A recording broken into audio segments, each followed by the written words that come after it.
Bharat semifinal में पहुंच चुका है और आज टी20 वर्ल्ड कप का दूसरा सेमीफाइनल भारत और इंग्लैंड के बीच मुंबई के वानखेड़े स्टेडियम में खेला जाएगा। मैच शाम 7 बजे शुरू होगा, जबकि टॉस 6:30 बजे होगा। दोनों टीमें लगातार तीसरी बार सेमीफाइनल में आमने सामने होंगी। इससे पहले 2022 और 24 के सेमीफाइनल में भी भारत और इंग्लैंड भिड़ चुके हैं, जहां दोनों टीमों को एक जीत मिली थी। खास बात यह रही कि दोनों मौकों पर सेमीफाइनल जीतने वाली टीम ही खिताब भी जीती थी। भारत टी20 वर्ल्ड कप में छठी बार सेमीफाइनल तक पहुंचा है। इससे पहले टीम 2007, 14, 16, 22 और 24 में भी अंतिम 4 में जगह बना चुकी है, जिनमें से 3 मुकाबलों में भारत ने जीत हासिल की थी।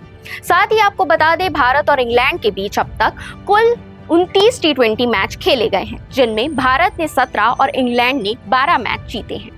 इसके अलावा मैच से ठीक पहले इंडियन क्रिकेटर्स अक्षर पटेल, अभिषेक शर्मा और ईशान किशन मुंबई के सिद्धिविनायक मंदिर में दर्शन करते हुए नजर आए, जिसका फोटो भी सामने आया है। अब देखना दिलचस्प होगा कि आज के मैच में क्या होता है और कौन सी टीम जीत अपने नाम करती है। आप कितने एक्साइटेड है इस मैच को लेकर? कमेंट करके जरूर बताइएगा।